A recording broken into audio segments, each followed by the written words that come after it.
तो अब तक हमने देखा first world cup battle over हो चुका था, जिसमें 8 बिलियन से भी ज्यादा लोग इस बैटल में पार्टिसिपेट किए थे। पर जो लोग इस बैटल में क्वालिफाई कर लेते हैं वो ही रियल जीनियस बैटल में पार्टिसिपेट कर सकते हैं। और ब्लैक ड्रैगन माउंटेन एम्पायर में बस केवल 3 बंदे ही इस बैटल को क्वालिफाई किए थे, मास्टर होंग, नाबिनी और लुओ फैंग। मास्टर लीसिन भी इस बैटल को क्वालिफाई कर लेते, पर उनका मुकाबला तो रोंगजुन से हुआ था, जो कि बहुत ही ज्यादा पावरफुल है। फिर बैटल ओवर होने के बाद मास्टर होंग, लीसिन और लुओ फैंग तीनों अपने फैमिली के साथ इस मोमेंट को एंजॉय करते हैं। लेकिन मास्टर होंग थोड़ा अपसेट लग रहे थे, क्योंकि उसे कोई भी गाइड करने वाला नहीं है। लाइक लुओ फैंग को तो बबाता गाइड करती है और लीसिन को मिस्टर वू, बस केवल मास्टर होंग के पास ही कोई भी गाइड करने वाला नहीं है। साथ ही हमने देखा था एल्डर तियानचेन और मास्टर लुओ दोनों मास्टर होंग, लीसिन और लुओ फैंग के परफॉर्मेंस को देखकर काफी ज्यादा इम्प्रेस हुए थे। इवन कि वो उनमें से एक को अपना डिसाइपल बनाना चाहते हैं, क्योंकि वो वर्ल्ड मास्टर लेवल पे स्टक हो चुके हैं और वो अपने सारे टेक्निक को अपने डिसाइपल के साथ शेयर करना चाहते हैं। फिर हमने देखा था ब्रोलिन लुओ फैंग के पास एक बैटल का ऑफर लेकर आती है और रिवॉर्ड में वो पूरे मिल्की वे गैलेक्सी को रखी थी, पर लुओ फैंग तो क्लियरली उसके ऑफर को रिजेक्ट कर देता है। और अब लुओ फैंग के सामने एक बड़ी चैलेंज है, उसे किसी भी हाल में इस जीनियस बैटल वॉर में जीतना होगा, वरना उसके हाथ से अर्थ का ऑनरशिप भी जा सकता है। तो चलो अब देखते हैं इस पार्ट को। तो ये पार्ट स्टार्ट होती है और हमें पता चलता है कि फर्स्ट राउंड बैटल ओवर होने के बाद जितने भी लोगों ने क्वालिफाई किया था, अब उनके बीच ग्रुप वाइज फाइटिंग होगी और अब फर्स्ट ग्रुप का बैटल स्टार्ट होगा। इस ग्रुप में मास्टर होंग, नाबिनी और भी काफी सारे पावरफुल वॉरियर हैं, जो कि फर्स्ट राउंड बैटल को क्वालिफाई किए थे। अब इस बैटल का नाम 161 ग्रुप बैटल है। इसमें 100 से भी ज्यादा लोग एंटर किए हैं, पर केवल 10 लोगों को ही नेक्स्ट राउंड के लिए क्वालिफाई किया जाएगा। साथ ही ये arena time to time shrink भी होगा। तो ये बैटल स्टार्ट होती है और हम देखते हैं नाबिनी बहुत ही फास्ट एक बंदे पे अटैक करने जाता है। वो बंदा अपने साथियों से कहता है कि इस बैटल के रूल के अकॉर्डिंग हम सब टीम अप कर सकते हैं, और ये सारे बंदे क्यान्यू एम्पायर फैमिली से हैं, जो कि आपस में बहुत ही ज्यादा यूनाइट रहते हैं। अब उन दोनों फैमिली में बहुत ही खतरनाक बैटल होती है। फिर वो बंदा बहुत ही फास्ट अटैक करके सभी को एलिमिनेट कर रहा था। साथ ही वो बंदा मैजिक हैमर का यूज कर रहा था, पर तभी वहाँ रोंगजुन आता है और उस बंदे को काफी बुरी तरह मार देता है। कहता है तुम्हारा ऑरा तो काफी ज्यादा स्ट्रॉन्ग है। आगे हम देखते हैं रोंगजुन उस बंदे को काफी बुरी तरह वहीं पे किल कर देता है, जो कि मैजिक हैमर को यूज कर रहा था। ये देखकर लुओ फैंग शॉक होता है, क्योंकि वो बंदा कोई और नहीं बल्कि मैजिक हैमर वाला बंदा था। लुओ फैंग कहता है मैंने तो इसे किल किया था, पर ये बंदा हाफ पॉइंट्स के साथ उस बैटल को क्वालिफाई कर लिया, इसलिए ये नेक्स्ट राउंड में पार्टिसिपेट किया है। इससे सभी को आइडिया हो जाएगा कि ये बंदा कितना ज्यादा पावरफुल था। लुओ फैंग भी हैरान होता है कि उसे लग रहा था कि ये बंदा तो उसी टाइम एलिमिनेट हो गया। अब मास्टर ली सेन रोंगजुन को देखकर काफी ज्यादा शॉक होता है। वो कहता है ये तो वही बंदा है जिसने मुझे एलिमिनेट किया, का नाम रोंगजुन है। ये बस अपने ऑरा से ही उन सारे बंदे को फौरन ही एलिमिनेट कर देता है। अब मास्टर ली सेन प्रे करने लगता है कि मास्टर होंग इसके करीब ना हो, वरना रोंगजुन उसे भी एलिमिनेट कर देगा। तभी बबाता वहाँ आती है और बताती है कि रोंगजुन सेंटर एरिया में लोकेटेड है और यहाँ काफी डेंस पॉपुलेशन है, यहाँ तो काफी खतरनाक बैटल हो रही है और ये अरेना भी बहुत ही फास्ट श्रिंक हो रहा है। एंड लकीली मास्टर होंग अपर वाले एरिया में है, जो कि फिलहाल सेफ है। हम देखते हैं मास्टर होंग की साइड, जो कि अपने स्पीयर से उन बंदे को किल कर रहे थे, पर तभी मास्टर ली से नोटिस करते हैं कि मास्टर होंग के साइड कोई बंदा बहुत ही फास्ट आगे बढ़ रहा है और वो बंदा है नाबिनी। लुओ फैंग कहता है उसका एक ही मकसद है, वो बस हम अर्थ के लोगों को एलिमिनेट करना चाहता है। वो बंदा बस केवल मास्टर होंग को डिफीट करना चाहता है, ताकि वो मिल्की वे गैलेक्सी को हासिल कर सके। और यहाँ पे मास्टर होंग भी मौजूद है, तो वो इस अपॉर्चुनिटी को कभी भी मिस नहीं करेगा। और ब्रोलिन भी नाबिनी को ऑब्जर्व कर रही थी। वो अपने ग्रैंडपा को इन्फॉर्म करती है कि नाबिनी बहुत ही फास्ट मास्टर होंग की साइड जा रहा है। और ग्रेव भी खुश होते हैं और कहते हैं बहुत अच्छा, उसका बस एक ही मकसद है कि वो अर्थ के लोगों को डिफीट करे, वो मास्टर होंग को एलिमिनेट करके रहेगा। जबकि इधर हम देखते हैं मास्टर होंग का बैटल स्पीड बहुत ही ज्यादा फास्ट इंक्रीज हो चुका है। वो अपने स्पीयर से बहुत ही फास्ट अटैक करके उन सारे लोगों को किल कर रहे थे,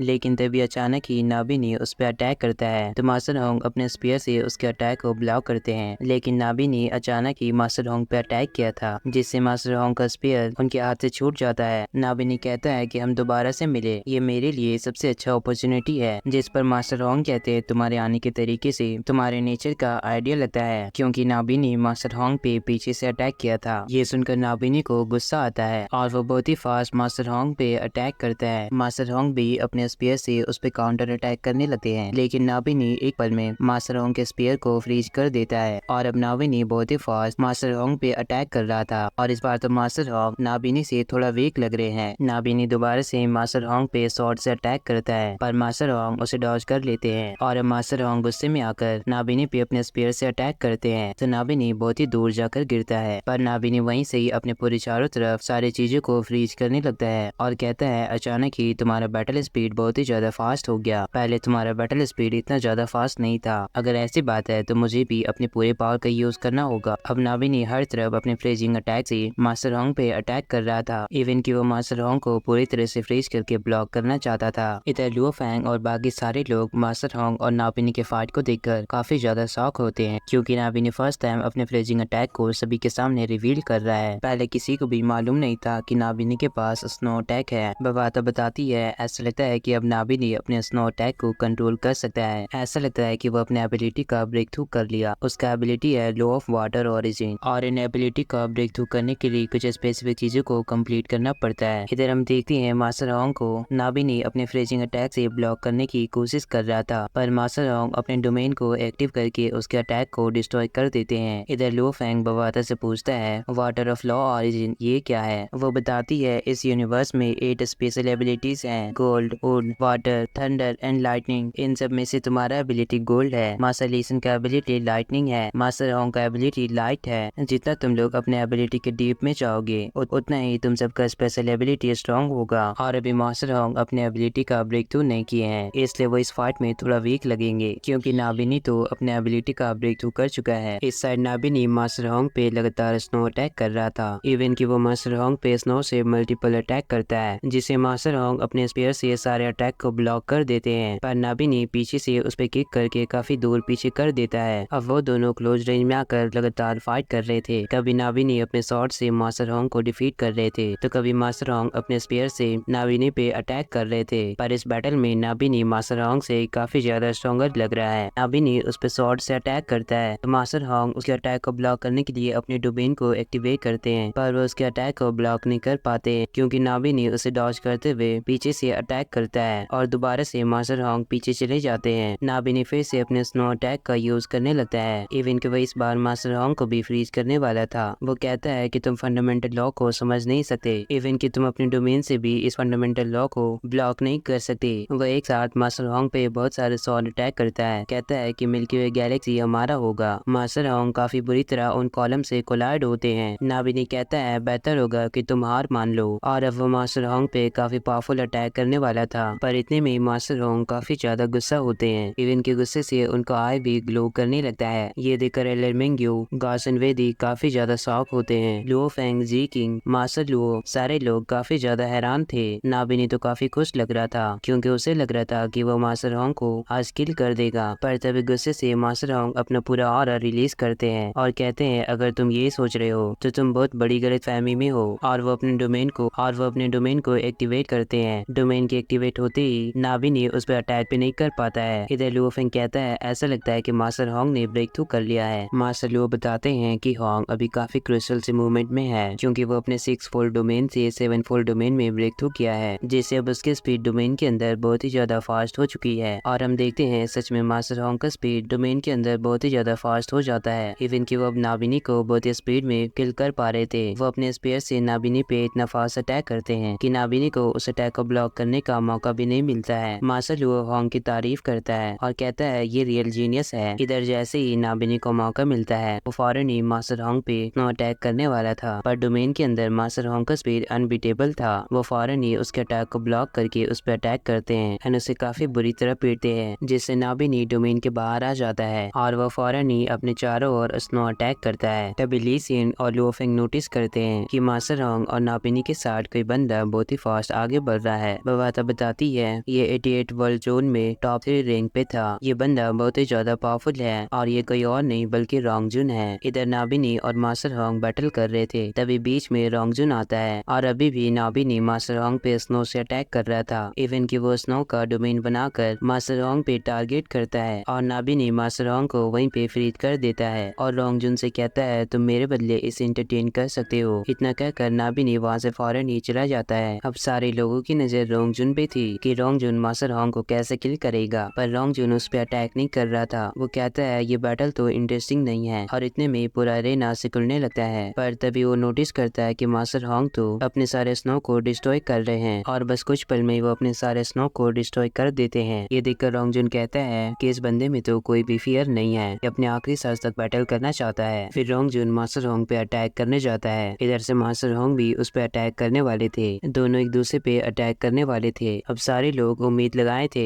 कि आखिर इन दोनों में से कौन जीतेगा। ली सिन, लुओ फेंग, ब्रोलिन और हारग्रेव, न्यूलिन सेन, मास्टर लुओ, सारे लोग काफी गौर से इस बैटल को देख रहे थे। पर तभी अचानक ही अनाउंसमेंट होता है कि ये कंपटीशन खत्म हुआ और ग्रुप 161 से 10 क्वालिफायर को सेलेक्ट कर लिया गया है। ये सुनकर गाओ वेदी काफी ज्यादा अपसेट होता है। इनके कुछ लोग जो कि मास्टर होंग के साइड थे वो सारे लोग अपसेट होते हैं। अतिकश यूनिवर्स के लोग काफी ज्यादा खुश थे। फिर हम देखते हैं मास्टर होंग अरेना से बाहर आते हैं और फौरन ही लुओ फेंग और ली सिन से मिलते हैं। वो कहते हैं सॉरी, मैं नेक्स्ट राउंड के लिए क्वालिफाई नहीं कर पाया और अब सारा प्रेशर लुओ फेंग पे है। लुओ फेंग कहता है कोई बात नहीं, अब ये अरेना बंद हो चुका है, मैं जरूर एक पोस्ट हासिल करूंगा। मास्टर ली सिन तो पहले ही डिस्क्वालीफाई हो गए थे और अब मास्टर होंग भी डिस्क्वालीफाई हो गए। बस एक लुओ फेंग बचा है जो कि रियल जीनियस बैटल में पार्टिसिपेट ले सकता है। अगले सीन में हम देखते हैं मास्टर लुओ को जो कि होंग के बारे में बात कर रहा था। वो कहते हैं कि मास्टर होंग इस बैटल में हार गए पर उसका ग्रोथ काफी ज्यादा वैल्यूएबल था। इनफैक्ट लुओ फेंग और होंग फर्स्ट राउंड में क्वालिफाई किया था। 3x माउंटेन एम्पायर इस बारे में कोई भी रिस्पॉन्ड नहीं दिया है। ये लोग सच में टैलेंटेड है, इनके लिए कुछ ट्रेजर कलेक्ट करो जो कि इनकी कल्टीवेशन में हेल्पफुल रहे और फौरन ही इनको सेंड कर दो। एलर ध्यानचंद कहते हैं ठीक है। अब इधर लुओ फेंग पूरी सोच में पड़ चुका था। वो कहता है अगर कुछ भी गलत हुआ तो मिल्की वे गैलेक्सी किसी और को हैंड ओवर कर दिया जाएगा, पर इस समय ऐसा नहीं लगना चाहिए कि मैं घबराया हुआ हूँ। और अब नेक्स्ट बैटल के लिए लुओ फेंग अरेना की ओर जा रहा था। गाओ वेदी लुओ फेंग को देखकर काफी ज्यादा खुश होता है। ध्यानचंद और मास्टर लुओ भी क्यूरियस थे। इवन के जो इस बैटल को होस्ट कर रहे वेल्डर कहते हैं कि रिसेंटली बैटल में रोंग जून काफी ज्यादा एक्टिव रहा। वेल्डर मिंग्यू से पूछते हैं इतने सारे कॉस्मिक कंट्रीज में उसकी जैसा कौन मैच में है जो कि उसे डिफीट कर सकता है। मिंग्यू बताता है जहाँ तक मुझे मालूम है ये जिंगवू का बारबेरियन कॉस्मिक कंट्री से है, मैन्यू लोंग्यून जो कि लैटिन कॉस्मिक कंट्री से है, वानमो गैलेक्सी जो कि पैनगो कॉस्मिक कंट्री से है। इनके पास ओरिजिनल लॉ की काफी डीप अंडरस्टैंडिंग है और ये सभी ऐसे अचीवमेंट को अचीव कर चुके हैं। और सबसे पावरफुल द डेड जीनियस बेरान जो कि 9 कॉस्मिक कंट्री से है। मुझे ऐसा लगता है कि इन सभी का स्ट्रेंथ रोंगजुन से काफी ज्यादा ऊपर है। फिर एल्डर पूछते हैं क्या वो कॉस्मिक कंट्री की जीनियस के लायक, क्या उनके ओपोनेंट के लायक कोई है। एल्डर मिंगे बताता है कि वो सारे कॉम्बैट डाटा को चेक कर चुका है। सारे कंट्री की टॉप जीनियस में काफी ज्यादा गैप है, उनके पावर और स्ट्रेंथ में काफी ज्यादा गैप है। और बात करें लुओ फेंग की तो 10,000 टॉप ऐसे जीनियस हैं जो कि लुओ फेंग के स्ट्रेंथ से काफी ज्यादा पावरफुल हैं। ये सुनकर एल्डर कहते हैं कि ये जीनियस बैटल सच में पूरे यूनिवर्स से जीनियस को कलेक्ट कर रही है। अब सारे जीनियस एक साथ यहाँ पे गैदर होंगे, पर ये कॉम्बैट डाटा लुओ फेंग की ट्रू स्ट्रेंथ को रिफ्लेक्ट नहीं करता है। मतलब कि हमें इस कॉम्बैट डाटा से लुओ फेंग का रियल स्ट्रेंथ मालूम नहीं चलता है। बस हमें इस जीनियस बैटल में ही देखना होगा कि लुओ फेंग का बैटल में कैसा परफॉर्मेंस होता है। इधर लुओ फेंग नेक्स्ट बैटल के लिए अरेना की ओर जा रहा था। लुओ फेंग बताता है कि फिलहाल उस पे काफी ज्यादा प्रेशर है, उसे अपने होम प्लेनेट को बचाना है। वो कंफ्यूज था कि उसके इतने प्रेशर से कहीं उस बैटल में उसकी परफॉर्मेंस लो ना हो जाए और उसकी ये परफॉर्मेंस उसे बैटल में अफेक्ट ना करे। ब्रोलिन, नूलिन सेन, हारग्रेव सारे लोग काफी ज्यादा गुस्सा थे क्योंकि वो अपनी पूरी कोशिश कर रहे थे कि आज से कोई भी रियल जीनियस बैटल में पार्टिसिपेट ना कर पाए, इसलिए वो ब्रोलिन को भेजे थे। फिर भी लुओ फेंग इस रियल जीनियस बैटल वॉर में पार्टिसिपेट कर रहा है। इधर लुओ फेंग कहता है कि वो अपना पूरा बेस्ट करेगा। अब लुओ फेंग उन सारे जीनियस के पास जाता है जो कि नेक्स्ट राउंड में बैटल करने वाले हैं। उनमें से 2 जीनियस काफी ज्यादा पावरफुल लग रहे थे। इवन कि कुछ लोग उन दोनों बारे में बात कर रहे थे। एक बंदा कहता है कि इस फील्ड में सबसे ज्यादा स्ट्रॉन्गेस्ट फूजिन है। ऐसा कहा जाता है कि इसके पास गोल्डन डोमेन है जो कि काफी ज्यादा स्पेशल है। और उसके बाद फूजी ग्वांग ये बहुत ही हीट एनर्जी बीम से अपने एनिमी पे अटैक करता है। वो दोनों लुओ फेंग के पास आते हैं और कहते हैं तो तुम लुओ फेंग हो।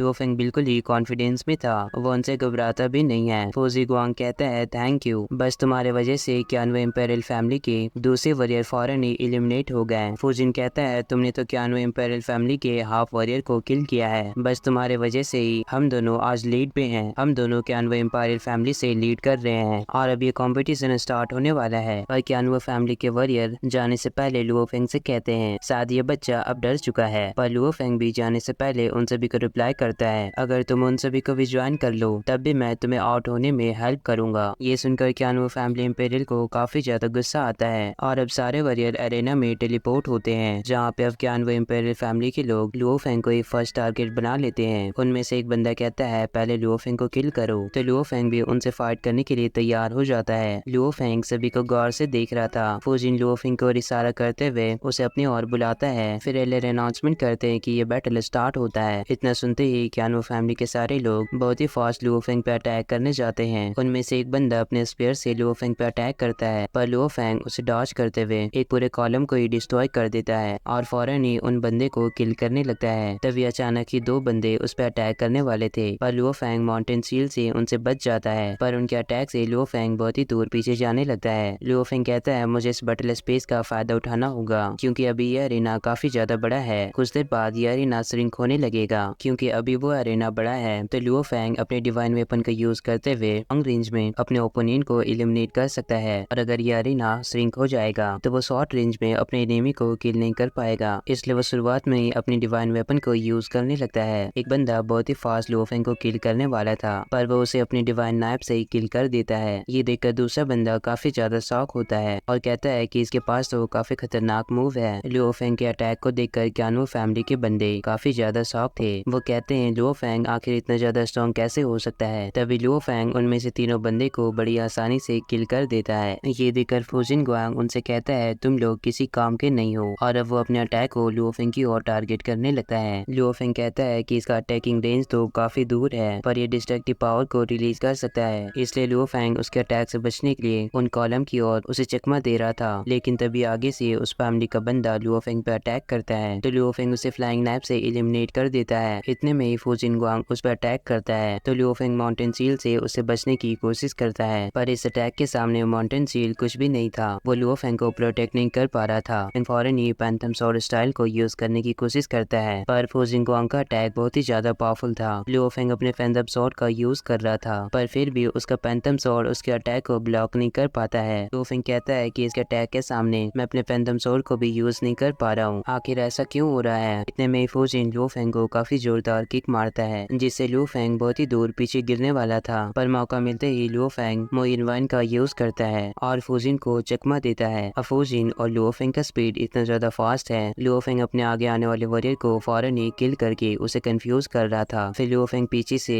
जिन पे नाइफ से अटैक करता है, तो फूजिन अपने गोल्डन डोमेन को एक्टिवेट करता है, जिससे लुओ फेंग का डिवाइन वेपन भी उसके बॉडी का कुछ भी नहीं कर पाता है। अब लुओ फेंग को उसके फैमिली के सारे लोग चारों तरफ से मिलकर घेर लेते हैं। फूजिन अब लुओ फेंग पे काफी ज्यादा गुस्सा कर रहा था। लुओ फेंग सोचता है कि डोमेन तो ज्यादातर बॉडी के बाहर ही बनते हैं, पर इसका गोल्डन डोमेन तो सबसे अलग है। इसका गोल्डन डोमेन इसकी बॉडी की साइड में ही बनता है, जिससे इसका बॉडी का स्ट्रेंथ और भी ज्यादा इंक्रीज हो जाता है, और अब ये अरेना भी श्रिंक हो रहा था। लुओ फेंग सोचता है कि इस मोमेंट को हैंडल करने के लिए मुझे गोल्डन बीस्ट को यूज करना होगा, जिससे वो गोल्डन टैप एबिलिटी को बड़ी अच्छे से समझ सकता है। लुओ फेंग जैसे ही गोल्डन बीस्ट बॉडी का यूज करते हुए फूजिन को देखता है, तो उसके बॉडी के लेफ्ट साइड में काफी ज्यादा गोल्डन एनर्जी गैदर हुआ था। लुओ फेंग बताता है कि फूजिन के पास गोल्डन टैप की एनर्जी है, और लुओ फेंग को गोल्डन बी से उसके एंशिएंट मेमोरी से गोल्डन एबिलिटीज के बारे में काफी कुछ मालूम चलता है कि ये गोल्डन एनर्जी एक स्टेलर रिवॉल्यूशन है। फूजिन गोल्डन टैप की एनर्जी को अपने स्टेलर रिवॉल्यूशन में यूज करता है, जिससे उसकी कोर की एनर्जी काफी ज्यादा इंक्रीज होती है। अब फूजिन बहुत ही तेजी से लुओ फेंग की ओर अटैक करने वाला था। साथ ही फूजी गुआंग भी लुओ फेंग पे अपने अटैक से टारगेट करता है। वो अपने बीम से लुओ फेंग पे अटैक करने वाला था। साथ ही फूजिन बाकी सारे लोग लुओ फेंग पे अटैक करने वाले थे। तभी एक साथ लुओ फेंग पे अटैक करने वाले हैं। तभी लुओ फेंग स्माइल करता है, और इसी के साथ ये पार्ट यहाँ पे खत्म होती है। बेस्ट मोमेंट क्या लगा मुझे कमेंट में बताना, एंड अभी तक वीडियो को लाइक नहीं किया हो तो लाइक कर दो, साथ ही चैनल को सब्सक्राइब कर लो। Thanks for watching.